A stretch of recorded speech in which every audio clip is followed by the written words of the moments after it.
Join Coach Ryan as he unveils the insightful Veterinary Hero segment. Stay tuned. Segment of Athletic Conceptual Training. I hope that you enjoy this wonderful interview and learn lots. Don't forget, like, subscribe so that we can keep this going. Thanks again. Have a good time. Welcome back to another episode of Athletic Conceptual Training, where we spotlight the extraordinary people behind the scenes who keep the world moving forward. Today, we're diving into the heart of veterinary medicine and sitting with a registered veterinary technician whose journey is filled with purpose, passion, and powerful wins. From long nights to life-saving moments, they've not only cared for animals, they've become a rock for families, teammates in crisis, and a voice for compassion. This interview isn't just about medical skill, it's about heart, resilience, and rising up in a field that doesn't always get the spotlight it deserves. We're here to celebrate their victories, honor their journeys, and leave you inspired by what it's possible when dedication meets purpose. Ladies and gentlemen, Nicole, Dickerson, RVT, VTS, ECC. Thank you for joining us today. Absolutely. I love your intro is fire. That's really great. That is really great. I'm glad that you like it. Thanks so much for joining. I'm really excited. I feel like I'm in the presence of a celebrity. Well, Dolly's here, so we are all in a presence. Yes. I got this mug from my friend in Philadelphia. I love the Wawa. The East Coast people listening will understand the Wawa, but it's like 7-Eleven on steroids. And he sent me that and then put a Dolly sticker on it. So I'm like, friends forever. Cool. Yeah, it's perfect. Well, let's just jump right into these questions. To kick things off, can you tell us what first inspired you to pursue a career as a registered veterinary technician? Well, I think that, like a lot of the people that you've had on your show who are veterinary technicians, like you don't necessarily know what a veterinary technician is for most of your life. Like I would say for probably over half of your life. But what I did is I found it via volunteering, actually. So I call it my other life, my previous life. I was a stage manager for the theater. And so I was living in San Francisco and I was stage managing at Berkeley Rep and ACT. I was also at California Shakespeare Theater out in Orinda. So I was kind of freelancing. Mm-hmm. And then I did this really kind of sideways move where I started working at Teatro Zenzani, which was this circus dinner theater by the years. What? I never. Yup. Wow. It's my previous life. It's like BVT, before veterinary technician. BVT. I know. I work with a lot of young people and they're like, wow, you've done so much. I'm like, well, I'm old, you see. There was a whole other, so that whole other chapter, like that's what I thought I was going to do for like I did it in college, like I did it right out of college. I got my stage management union card. So I was running the shows, and it's always ties in. It's very similar to like the urgency of emergency medicine is like the urgency of live theater. Like it's the same. The same type of people. Mm-hmm. But so I was working at this crazy dinner circus theater called Teatro Zenzani, which is it was a crazy place, but it gave me an extra day off a week. Okay. And so I was thinking like, okay, because I only ever had Mondays off. And so now I had Mondays and I think it was like Sundays or Tuesdays off. It was more than time that I'd had before. So I was like, I'm gonna do something constructive. I'm going to volunteer, or I'm going to like do something, like I'll have one day off and then do something cool. And I'd always loved animals, but never was very confident with like chemistry or like organic chemistry, all those scary things in college, like botany. I was never very good at any of that. So I was like, I don't really want to go like doctor route. Like, and so I didn't decide I wasn't going to be a veterinarian in college because I was like, I'm not going to be able to pass organic chemistry. But then in volunteering, I could rekindle, love of animals. Let's do this. And so I volunteered at the San Francisco SPCA, socializing cats, which I think is something they don't even really do anymore. Yeah, but Right? You used to go in, there were these like, there's like the feral cat socialization ladies, and you could not get in their club. Like they were like all like in their 70s and 80s. They had these tiny hissing kittens, and they're like, this is how you do it. And you are with the normal cats. I'm like, oh, okay. But I would just bring my newspaper, or back, this tells you, this dates it, right? Actual newspaper. And you would like read the paper with the cat in the enclosure, and you wouldn't touch it or anything. And these are just like, they're just street cats. They're not feral cats, but you would just be present, and they would learn that people were not scary. Yeah. So I did that I feel like I did that for a couple months, but then when I was there, I started doing this other thing that was called the Cat Claw Clipping Clinic. Oh, wow. You can already tell that this is going to be a lot. So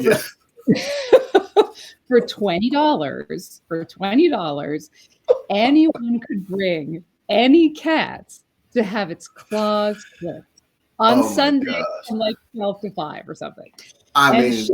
They didn't have a lot of volunteers for this.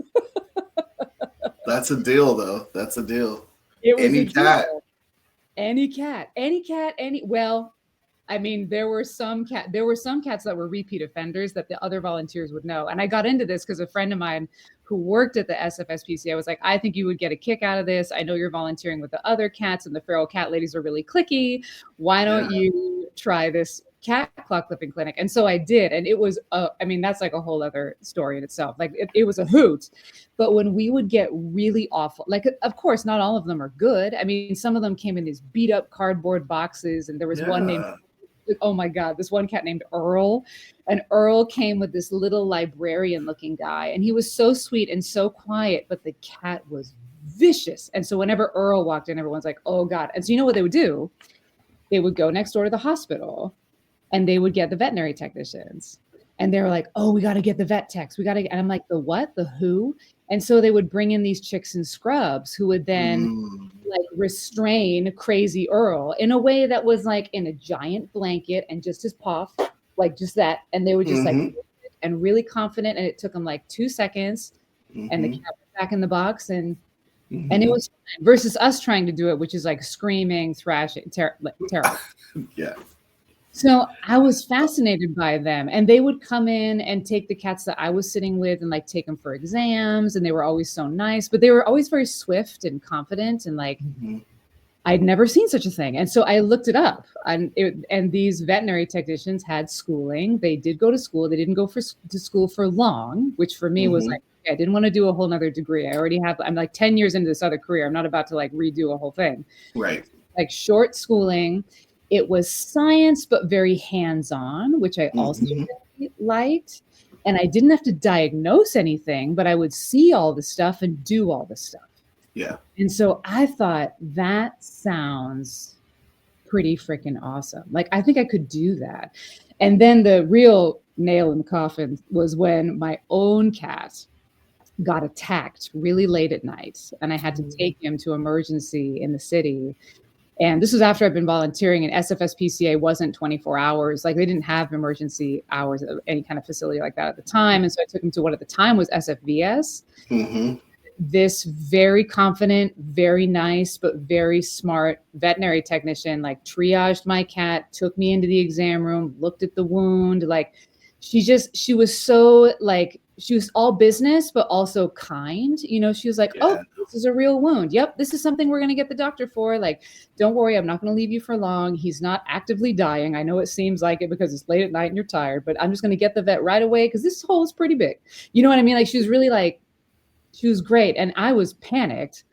And I realized when she left the room, I'm like, this chick just stage managed the hell out of my tragedy. Like,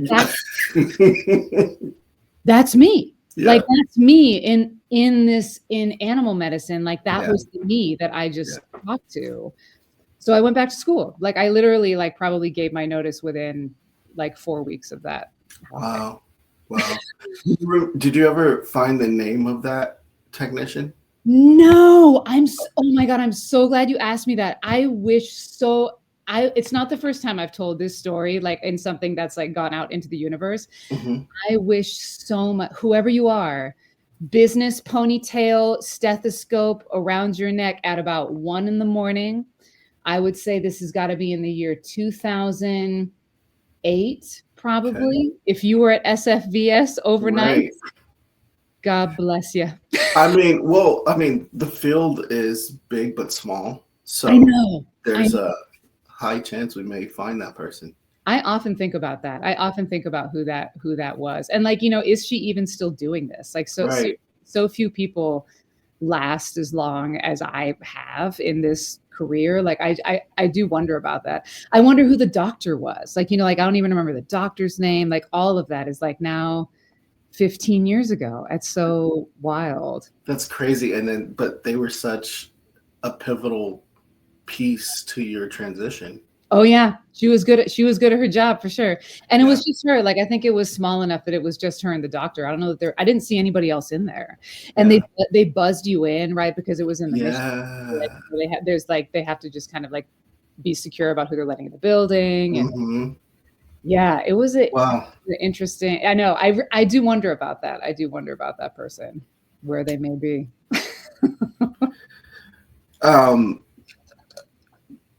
Looking back on your journey, what was one early win or moment that confirmed you were on the right path? Oh, what a good question.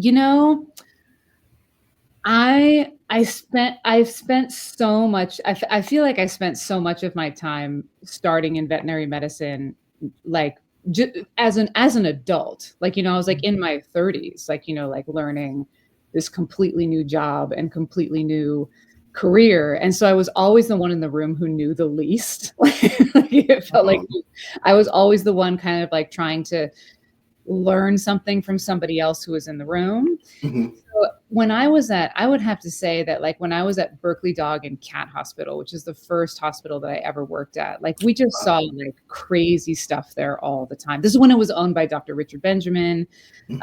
His daughter worked there. And I think there could have been up to 10 doctors there at some point. It was a huge place, but it was GP and it was emergency also. Like, it was GP during the day, and then it would be 24 hours and be emergency at night. And we would have these patients in CCU that were hospitalized 24 hours a day. So I did the shift that would kind of bridge, because I would be in school in the morning, and then I would come there at like 12 o'clock, and then I'd be there from like 12 to 4 when I was an intern. And then when they hired me, I would do like 12 to 10 or something like that. And I remember in really early on, nobody wanted to go triage rooms. Like, nobody wanted to do that. They all wanted to like work with the doctor they were assigned to, or they wanted to like do surgery, and if there was something unexpected, like a daytime emergency, nobody really was assigned to deal with that. And so I remember like them putting a cat into an exam room. This is like in my first year that I was there. And they were like, oh, can somebody go talk to this owner? They say this cat is like not himself or something. I don't know. Can somebody go like talk to him? And I'm like, well, and they're all arguing about which doctor is going to see it. Well, I have 6 appointments. Well, I have a spay. I have blah, blah, blah. And I was like, well, I'll go. Like, I don't know anything. Like, I'm new, but I'll go look at this. And so I remember going up there, and I went to the exam room, and they're like, yeah, he just seems really tired. He's not really doing anything that he normally does. He doesn't want to play. He didn't eat this morning. And I look in the carrier, like in the door, and this cat is like open mouth breathing, panting. And I remember, and I'd never seen that before, right? Like, I'd never seen that. And so I was all, like, okay. Like, and and I'd come up there with my little thermometer, my little stethoscope, like thinking I was going to take it. But I immediately was like, you know what? I'm like, I'm going to come back up and talk to you, but I think your cat needs the doctor right now. Like, what he's doing is not normal. So I just want to make sure. So I'm just going to take him for a second and take him to the doctor, and then I'll come back and get the rest of the story. And they're like, yeah, okay. So I remember walking into the exam room and like being like, hey, and there's a couple different doctors there. I'm like, can you look at this cat? And they're like, oh, is that the cat from whoa, that's really bad. Yeah.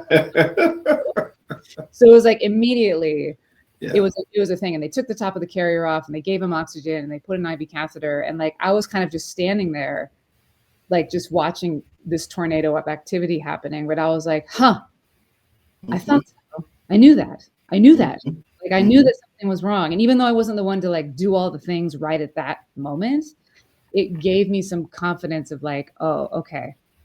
I think I can tell when something is wrong. Like I feel like I did the right thing there. And then I could go to the owners and get the whole story. And like it turned, they were like, yeah, he was on these meds for like water in the lungs for a while, but then he didn't want to give those anymore because he's hard to pill. And I was like, oh, and I didn't really know what any of those were. But right. So it's like, it comes together. But I think that was a moment where I was like, oh, okay. I think this is something I can do. Like I think I can learn this. This will be all right.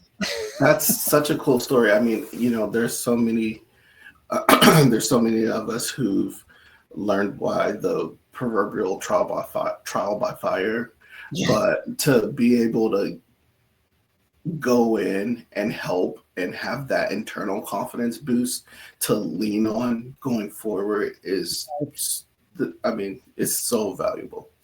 And it was definitely, I mean, this is so, when they hired me, I told them, I was like, I don't know how to do anything. I was like, I don't know how to put in IV catheters. I don't know how to, I'm still learning what like the drug categories are. Like I'm not done with school. And they're like, yeah, but you'll be fine. They're like, you understand our crazy. You'll be fine. Like we can teach you that. Yeah. But so they took me on when I really didn't know anything. So it was good to have like, just like you said, like a boost of like, oh, okay. Even though I may not know, I can't do all the things that those emergency techs can do right now, but I know that I can learn how to do it. Like I'm confident that I'll get to that point. That's amazing. How have you grown as a person or professional since starting in this field? Well, I feel like because I came into this career as an adult, like as a grown person, a lot of people come into veterinary technology very young. Yeah. Like I've worked with a lot of people that are, there's one of my favorite cats used to come into Berkeley Dog and Cat. His name was Domino. He was 21 years old. And he was a year older than one of the people I worked with. And his owners loved that. Robin was the name of my coworker who was 20 years old at the time. And they would always ask for her. They're like, is the nurse that's here who's younger than Domino? That's our favorite one. Very, very cute. But yes, I worked with a lot of young people. So I think that, I'm a young at heart individual just in the world generally, but I think that what it's taught me is a lot of how to navigate different types of personalities in different walks of life in very stressful situations. And that's something that I took from stage management too. I mean, like, when I had to do stage managing, like, every night you have the live show, the show must go on. Like you can have a cast of 60 people. And if somebody sprains their ankle halfway through, what are you going to do? Right. So I feel like there's like that type of vibe and urgency I was familiar with, but actors are not real humans, if I can say that in a nice way. Yeah. They're doing something extraordinary every single night. Like they're like superheroes. They are in another person's like skin and body and reality every single night. So those types of people they're not like somebody who's going to just be a client walking through the door of the hospital. I mean, they will be, because I've met them when they come in. Like, remember me? But I think that that's a different type of person to work with in an urgent situation versus like a 23-year-old who is just figuring out their life and trying to find out if this is a career that they want to do and has never graduated high school and like maybe couldn't afford to go to college. And so they found the trade, but they're interested in science. And so I feel like I've learned how to kind of curate an enthusiasm for the job in people who are learning it, who may not have as much life experience as I do. That's amazing. And you kind of answered my next question, because the next question was, what part of your job do you consider your superpower? Well, That's a tough question for a veterinary technician, because I feel like we all think of the thing immediately. You're going to think of skills wise. No, not me. Well, okay, really quick. I'm going to hijack this real quick because the whole reason why I've even gone down this podcast route was I realized my superpower was connecting people. Oh, excellent. Yes. And it had nothing to do and one of the things that I actually feel passionate about is empowering people to embrace the side of the field that is healing your ability to actually connect with people. Because most of our fellow technicians, the first thing they say is, oh, I went into the animal field, so I don't have to deal with people. Right? That was your first mistake. Right, exactly. But but people still say that, and they don't realize that half of your job is actually managing that owner's expectations and fears and worries. Yep. I mean, unintentionally, therapist is a job description title. So, and you can actually help people walk through their crisis in a way that you explained with the SFES tech. You know, she didn't say a lot of words, but she was able to calm the room, navigate the situation by managing both the patient and the client. I think that's the missing part of all of it. So anyway, no, you are 100% correct. It's the soft skills, right? I mean, that's and that's what can be really hard to teach people. Yeah. And it's funny, like, you know, I do feel like it's kind of it tends to be two parts of my brain, and there's one part of my brain which is thinking about like, okay, if I am going to have to put this patient on mechanical ventilator, and I'm going to have to think of all the things. I can't miss one. If I miss one, this patient is not going to do well. Its tongue can't swell. I can't have this guy's eyes get corneal abrasions. Like, you know, like all these like little skills things that like, you know, I can tick off of my engineered neuroses of what patient management is. Like that's one part. But then the other part of my brain is exactly what you're talking about. Like, I feel like I was always pretty good at managing the clients. And even though the job that I do now doesn't have clients in the same way that emergency did, I feel like I can usually garner some kind of confidence with people that I know what's going on. Yeah. Even though I have no idea what's about to happen. Like, and that's the thing, right? Is that there's a type of confidence that you can have that even if you don't have the answer, that you know where to get it, or even if you don't exactly know what the circumstance is going to be, that you will be present and there for when the stars align to present the answer to you. So I think really that I think that's probably what I've done the best in both careers.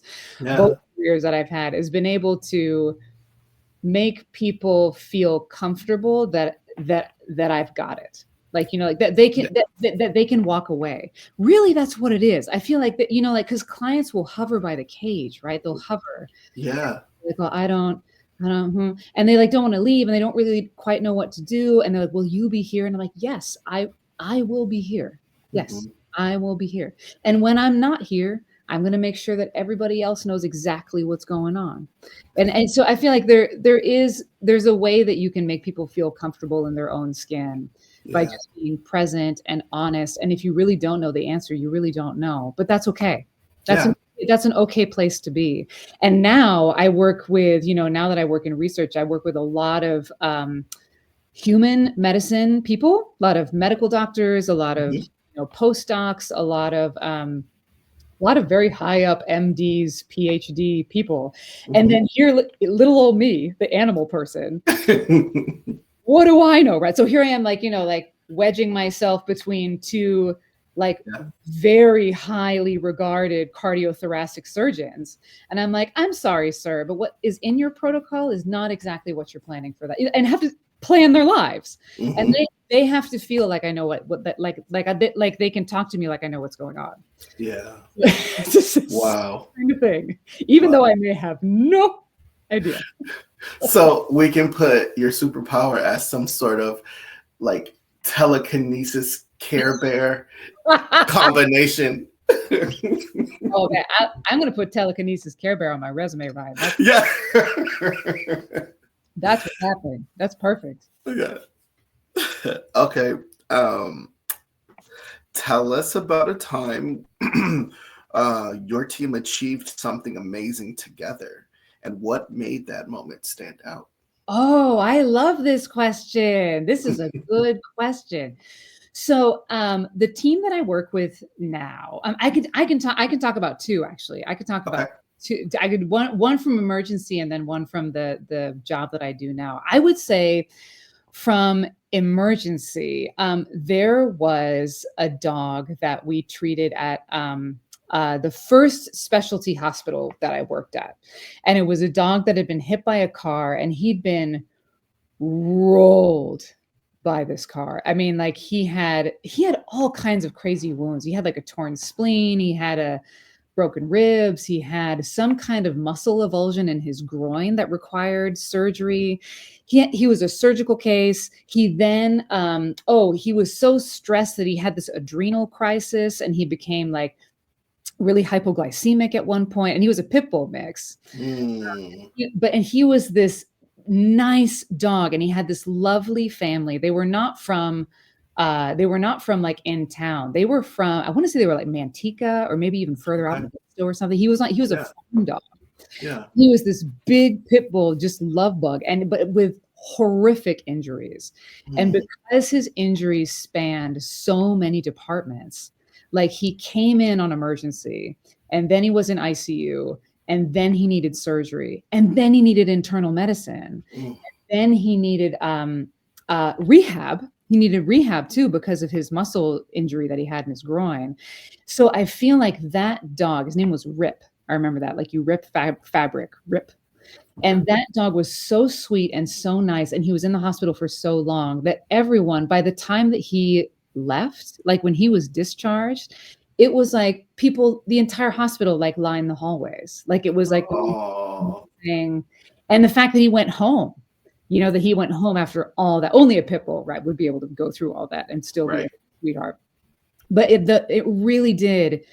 I mean, I feel like every doctor touched that dog. Every technician touched that dog in some way, shape, or form. Even the cleaning people knew who he was. They would come and clean the hospital at night, but he hated the vacuum. So he would stand up and kind of dance on his front paws and whine. And the cleaning people would even be like, I'm going to do this last and I'm going to do it fast because I know that dog doesn't like the vacuum. And you're like, thank you. Yeah. So like that was an amazing case. And I think that's one from emergency that really, I mean, the entire hospital was brought together by that dog. It was great. Yeah. Now I would say from research. So that's it's an interesting structure for cases because they're called experiments for a reason. They often have many aspects that are unplanned not unplanned, but aspects that you have a lot of plates spinning at the same time and you're not sure which one is going to really be the correct model for what you're trying to do. But here's what happens in research. Sometimes the models for certain things can be very unusual species.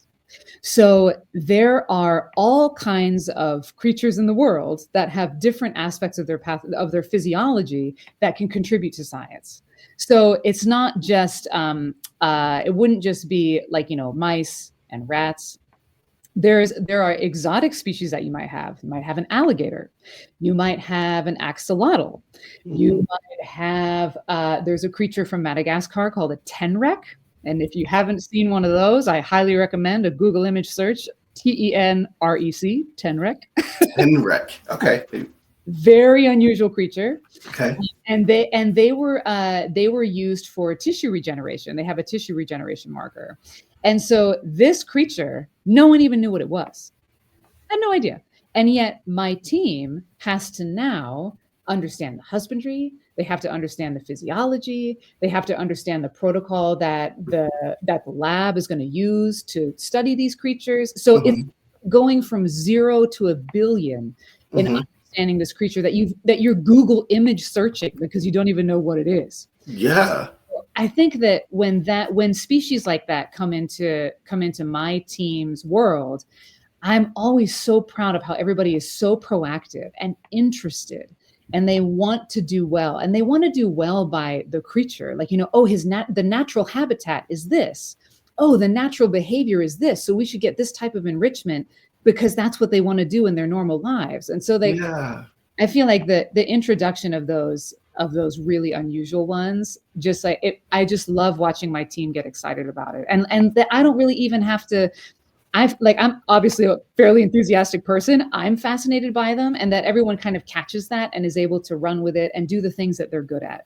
There's people who are into enrichment, people who are into surgery, people who are into me. I love the sciencey weirdness of their physiology. So all the different parts come together. It's really great to watch. I found an image, so I'm just going to share really quick. Oh yeah, let's see it. Let's see. This is what a tenrec is. There's several kinds. So there's several types. I'm curious which one. I'm sure I can speak on whichever one you put I just did a basic search. I don't know if you can see here, but Is it the one that looks like a punk rocker with like the yellow? Kinda. Wait. Are you not able to see it? Oh, here we go. Let's add this. Oh yes. Oh yes. Yeah. So check this out. So the ones that I've worked with, the second picture from the right that looks kind of like a possum, that's kind of like this thing or this thing. If you go up into the left, to my left, I get that guy. Oh, okay, that one. Yeah. Those guys look more like what we had. But as you can see, here's a fun thing though. See how there's all different types of them, all different types. Yeah. That one that looks like the punk rocker, the yellow and black one, right? Yeah. That is the only mammal on the planet that makes noise with its fur, like a cricket. It makes what? Yeah, cricket sound like that. It's the only mammal that does that. Isn't that wild? My gosh! And you can tell they have these little spikes, like little spines. It looks like a hedgehog. Yeah. So they click those little spines together and they make a little cricket noise. I mean, if I didn't know and I was just walking, I would think that this is some sort of poisonous porcupine. Whoa, that's like the bright colors. Whenever you see bright colors, it's like, yeah. That's right. There they are. Yeah, the common tenrec. The common tenrec is the one that we worked with, but they're all very unique. It's what happens in Madagascar. Crazy things happen. That's so cool. Wow, we're learning lots today.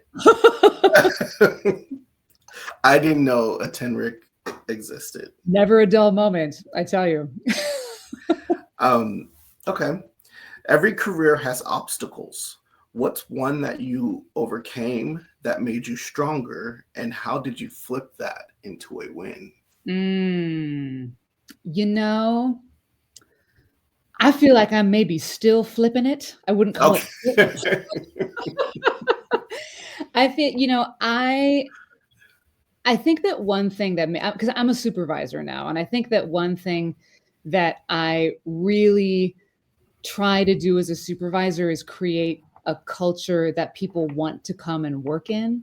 That people work is work. We all do the work that sucks the least. I mean, that's a job, right? So it's not going to be 100% all the time, but I do like to create an environment that people feel good about themselves in. When I was working emergencies, Saturdays were always so horrible and understaffed, and everyone was always people were calling out sick and it was too busy and the doctor was in a bad mood. And so I just started to bring crock pots into the hospital on Saturdays.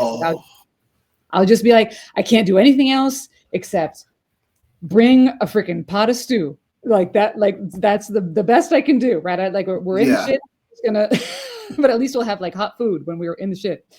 So I feel like that, but that made people happy. It didn't solve the scheduling, but that was something that it put a smile on people's faces. And so I really pride myself on creating that kind of work culture. And now that I've got a team of my own, I feel like things like the crazy creature of Tenrec, like let's not be afraid and stressed out and be like, oh my God, we're never gonna let's do that. Let's look at it like this is amazing. We are so, how lucky are we to put our hands on this creature? Like this is a really precious, special thing, as opposed to being stressed out by, whatever cleaning protocol is gonna have to happen.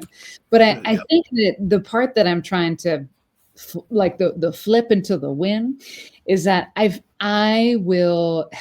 tend to be a little bit of a sacrificial manager, and that I'll internalize a lot of it. And if I sense that people aren't happy, or if I sense that like one person isn't happy, I'll spin on that a little bit. And then I kind of, I'll start to let that overtake like my more global perspective of what's going on. Like I'll start to I will focus so much on that negativity that then I feel like I lose sight of everything else that I should be focusing on. So I struggle with that a little bit, that I want it to all be perfect all the time.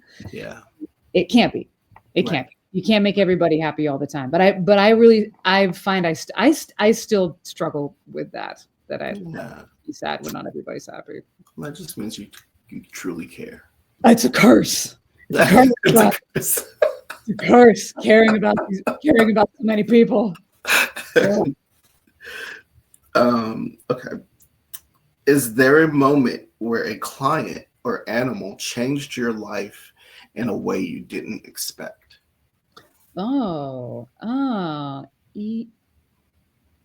Yes. Okay. Yes. I did. Next question. No, I'm just kidding. I think that overall, like working in emergency will bring you those people. Like they will bring you humans into your life that you were not expecting would change you. Like, and I think that, there's been a couple different people. There's been people that have come in through emergency that have brought service animals, like either they need the service animal for PTSD, or it may be that they're on the spectrum and they need that's their touchstone with the world is their animal. And I feel like dealing with those clients that are different, like whose brains are different than mine, like that really makes me step back and think about things. Yeah. Like there was a dog that came in whose toes got caught in an escalator. Oh. And I know it was not good. It was at the end of my shift. It was at the end of my shift. And so I really just saw the injury. And then my coworker was like, we're going to wrap these toes up for now, and then we'll see what we see. But that, it was not good. Yeah. But the woman who had brought this dog in, she, I don't think the dog was necessarily a service animal, but it was her companion for sure. Okay. She was really stressed in the lobby, and the front desk people were saying, she really wants to come and see this dog. She really wants to come and see this dog. Can I let her in the back? She really wants to. And they kept pressing it. And I was like, something's different here. I'm like, they don't usually call back here so many times. So I went up there, and it was immediately apparent to me that this woman was by herself in a situation that I don't think she'd ever had to manage emotionally by herself. She was different than I was in the way that she was processing the world. And so I had to make eye contact with her, and she was kind of talking in circles a little bit. I'm like, I'm going to take you to where he is. I'm going to take you to where he is. It's okay. And she just and then she immediately grabbed onto my arm, and then I'm like, oh, okay, I guess we're walking. We're walking. And so we walked down to see her little dog, and he had little bandages on. My coworker's holding him, and she just talked to him and then turned to me and said, I need a hug.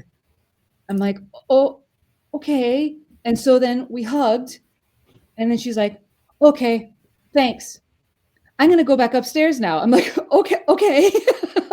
So then brought her back upstairs. And then by that time, I think she'd kind of calmed down a little bit, and she was able to call, I think, a carer, I'm sure, to come meet her there. And then they dealt with this dog.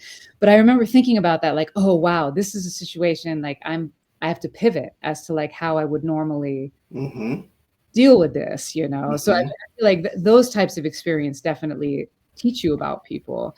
There was a woman who had a cat that was dying of heart failure, and she couldn't make any decisions. And we were just sitting and watching this cat, and everybody started to get real judgy. Everybody started to, like how that, right? Like, why can't she decide? Why does she want to euthanize this cat? I don't understand why she doesn't want to. Why can't she sign the estimate? Has anyone gone in there on the estimate? This cat's dying in the oxygen cage, right? And so I was like, okay, I'll go with the estimate. I'll go talk to her. I'll see what's going on. And I went and talked to her. And I was like, I had the estimate on the clipboard. It was a busy night, right? I'm like, oh, okay. So has anyone showed you this before? No. Okay. So I'm going to show you these two numbers. This is the number for the low end. This is the number for the high end. This is for hospitalization. If you don't want to do that. And it's just my spiel, right? Yeah. Yeah. And she was kind of blinking at me. And then she interrupted me. And she said, can I tell you what she meant to me? And I was like, what? And she's like, can I tell you what this cat meant to me? Yeah, yes. Yes. And she's like, when I was in college, I was very depressed and I didn't think I was going to graduate. And then I decided that I needed another living thing in my life that wasn't going to judge me and that would support me for what I needed in school to get through, because I couldn't disappoint my parents. And I got this cat. And she just told this story of how this cat lived with her all through college and that she just graduated like 2 years ago. And that was the cat that was sitting in oxygen. Yeah. And I was like, oh, I had to like completely and everyone's judgy, right? Everyone's in there staring at this cat, judgy. And I had to go back in there and be like, hey, we need to, give her a minute. I have her back. Slow down. Slow down. Exactly. Slow down. And I think she did end up euthanizing that cat, but it was not easy. And it was a long process for her, but I will never forget that. Like, I'm like that. Yeah. Slow down. That was a good lesson. Just generally, just like, that wasn't my agenda anymore. Yeah. I thought it was, but I was very wrong. Yeah. Telekinesis Care Bear. Oh my God. I know. Emergency does. I'm holding back because we could probably deviate a lot on that, but I'm just gonna go on to the next question. Part two. Yeah. How do you hope to inspire the next generation of RVTs or animal care professionals? Well, honestly, longevity is such a problem in this career. Like, we just don't hang out for very long. We expire really quick here. Yeah. Like, our bodies break down. We get burnt out. We get tired of vicious people. COVID taught us how mean people could be in a customer service setting. Thanks, COVID. Yeah.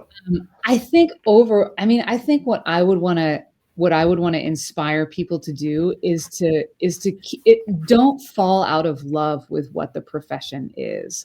There are so many things to bob and weave between in this, and that can be anything from terrible hospitals to terrible people to terrible clients to mean dogs to angry cats. Like, I mean, all those things can bring your day down. But like, essentially what we're doing is unique amongst all professions. Like, I mean, we literally do all the things.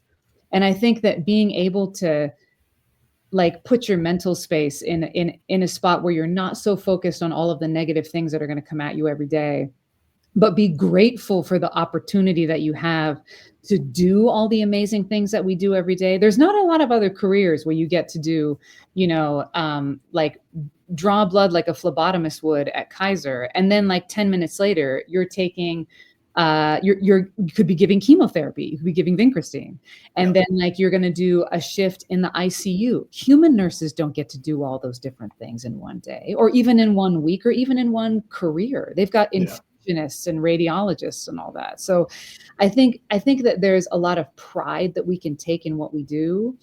But there's also a lot of respect that you have to have for yourself and what you do. And it's really easy to lose sight of that when you're working for say a large corporation that's going to like lay off a bunch of people and lower wages in order to make profits. And that happens not just in veterinary medicine, that's across the board. Yeah. So I think if anything, I would want to inspire the next generation to not fall out of love with what you do because of the obstacles that are put in front of you. Yeah. And we can give the people like me, the people like you who've been doing this for a long time, we can give oxygen to that enthusiasm. Like we can support these people. I never understood the gatekeeping in the career. Like I never understood that. Yeah. Why do you want to work so hard? Don't you want to give me something so you can take a break? Right. I mean, I want to take a break. Like, you know, the young people that like the younger technicians that I've worked with, like I often would think like, you know, as I got later on, like, you know, past like the decade mark in this, I feel like, you know, it used to be that I always felt like I'm only as good as my last IV catheter. Like I'm only as good as my last vein stick. Right.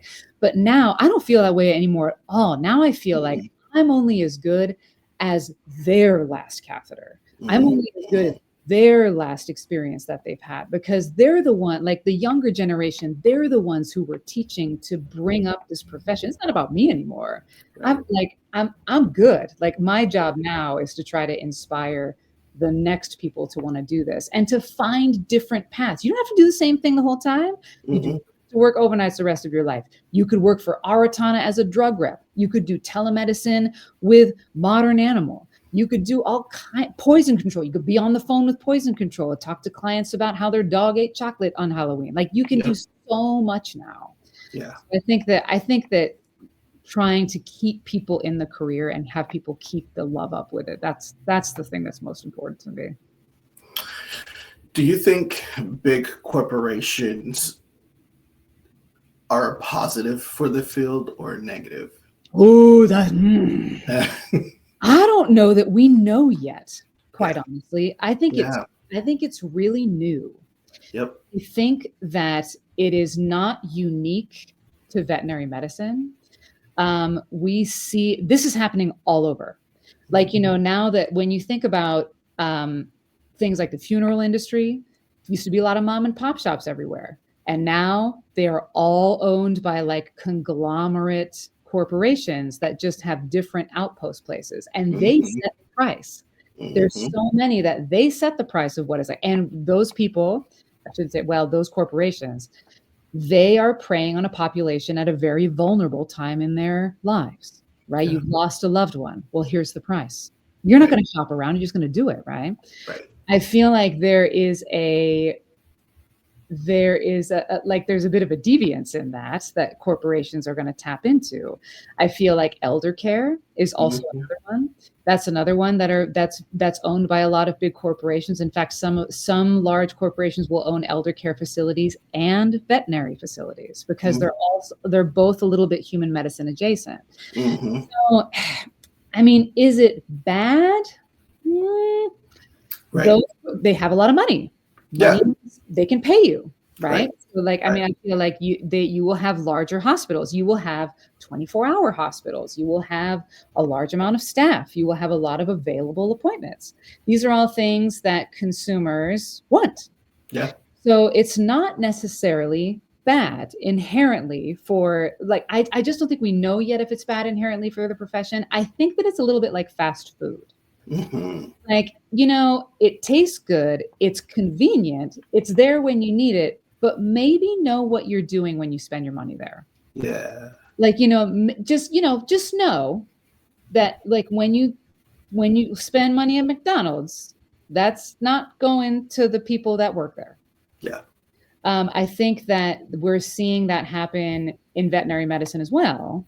Yeah. But it's not unique to that. No. It's not unique to them. Yeah, agreed. I love the way you explained that. Yeah. Because there's definitely problems with the mom and pop shops. I mean, like we've all seen the drama that occurs. Yeah. A little cute after practice. That's drama too. Right. So you just have to kind of know. I think the power in this is actually the veterinary technicians, because I think and the veterinary technicians and the consumer. So I think the job that we have as people who are working underneath the umbrella of these corporations is to educate the public. Mm. To know, did you know that when you made that appointment with that particular vet hospital, that you made an appointment with J&B Associates? J&B Associates owns In-N-Out, like right, like they own Panera. Did you know that? Like, you know, just who knew that Blue Bottle coffee is owned by Nestle? Right. Not many people know that. So I think that, and also when you go to that hospital, do you ask how many registered veterinary technicians work there? Do you know the difference between a registered veterinary technician and an assistant? Right. Because we are paid very differently in the eyes of those corporations. Yeah. I think the consumers, educating the consumer, that it's their money. They're the ones who are going to spend it. Well, I feel like there's also still not a lot of education available to consumers. That's right. And which is why this is a good, I'll say a financially beneficial market. That's right. People don't know. Yeah. They don't know the difference. Yeah. I mean, you know, and there's a lot of like that. I feel like other guests that you've had on your show have really astutely commented on this, that, you know, if somebody says like, you know, like, well, why isn't the doctor putting the IV in? Or like, you know, why isn't the doctor starting the IV fluids? And you're like, oh, honey, you want to see a hot tumbling mess? That's when the doctor is trying to do that. You know? Yeah, right. We're going to have Ryan over here take care of that, because 2 minutes instead of 2 hours. Doctor, get blood. Oh dear, hot mess. Yeah. So you know, there's that element too, but I think the other part of it is that, you know, licensure for veterinary technicians isn't something people think about very much. Yeah, right. It's a huge difference. It's a big difference. We go to school, we take a test, like there, and it really does elevate the hospital that you're working at when you have more RVTs. Veterinary assistants. I was trained by a veterinary assistant who'd been doing the job for 30 years. So on-the-job training is 100%, like that is vital. But I think that having your consumers ask about that when they walk through the door of a veterinary hospital is important. Yep. Yeah, I agree 100%. Last question. Ooh. What's one word or phrase that sums up your mission or legacy in this field? One word. That is fills my legacy. You know, one word. Well, okay, 2 words. 2 words. Oh, so you know, my one word would be what? What? That's the word. I love it. You know, I turn to. I have a little. This is funny. I have notes now. I have a little place on my phone, where I keep little phrases that I think are important in my life. Isn't that weird? Yeah. No, not at all. Isn't that weird? I feel like it just kind of like every now and then I'll reference this. So it's going to be more than 2 words. It's going to be more than 2 words. If it was 1 word, it would be what, for sure. Okay. But so I'll look and see. Let me see what I got here. I got. Okay. There's 2. There's 2. One phrase that I feel very close to is don't let perfection be the enemy of the good. Ooh. And that ties into my haven't yet quite flipped to win. Yeah. Is that, like, you know, don't let trying to be perfect stop you from wanting to do something. And like, that's something we all struggle with. And especially, you know, like I play music too. And so, like, you know, like if you're like trying to get a song right, or you're trying to like play a new instrument or something, and it sounds horrible. Yeah. But it's like, you have to keep doing it. You can't not like, well, that sounded bad, I guess I won't do that anymore. That doesn't work. You'll never do it. You'll never play it. It will never be beautiful if you don't rehearse it. Yeah. So I think that's what. So that's one. We'll call that one long word. Okay. And my other one that I really love is only the mediocre are always at their best. Isn't that good? I love it. It just Wow. only the mediocre are always at their best. Yeah. Like, you can't possibly be good all the time. Like, it can't Mm-mm. possibly be. And it's funny to me that those are the two that really ring true with me. That, like, fear of failure. Like fear of not being perfect. And so both of those things are about, like, like, just, it's okay. Like, it's okay to trip every now and then. Like, that's part of being part of growing as a human. Well, I will. I'm going to take it a little step further because those things are something that resonate with me as well, but in a different. I process it in a different way because even starting this podcast and starting, my business, Athletic Conceptual Training, and then still working in the field, one of the things that I'm embracing as a high achieving person is that I can be perfectly imperfect. Oh, yes. And that's okay. You're not going to win every battle. That's right. But it's not about winning every battle. It's about staying in the battle.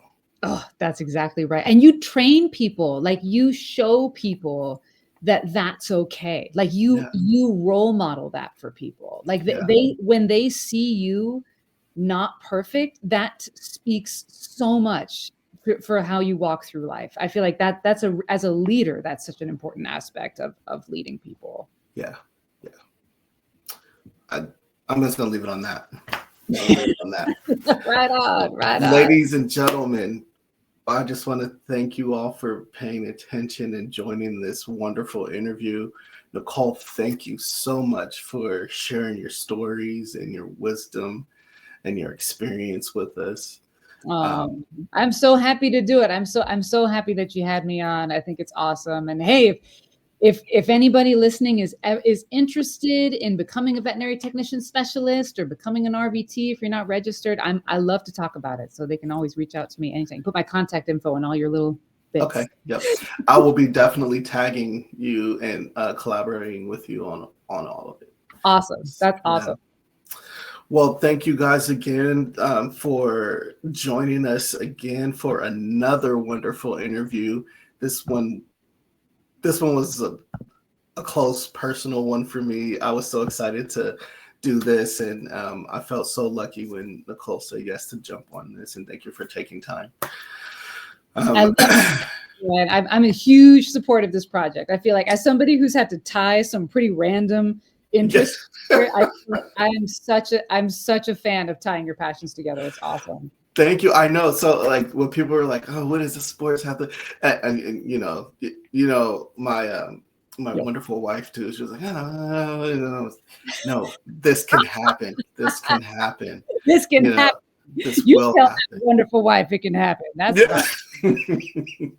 If you can do dinner circus and then also emergency veterinary medicine, right, all ties together. Isn't that closed now? Or because it's gone. It's gone. It's in Seattle, but the one in San Francisco. Okay. Isn't that weird? It was like a dream. Was it ever really there? I wanted to go so bad, and when I finally saved enough money to do it, it was gone. That's for the next show. That is for the next show, Ryan. Will be the circus dinner theater stories. Okay. Never a dull moment. Right. Well, all right. We'll talk soon again. Thank you again for joining us. Ladies and gentlemen, thank you. Stay tuned. Don't forget, subscribe to Athletic Conceptual Training on YouTube. Check out all of the clips on Instagram, Coach Ryan 925.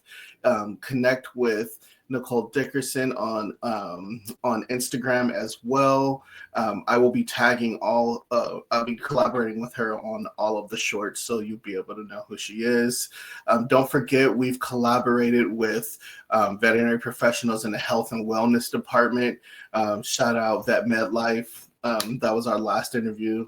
And we have some awesome interviews coming up as well for some really powerful health and wellness entrepreneurs and veterinary professionals. So thank you for joining us. Stay tuned and tell a friend.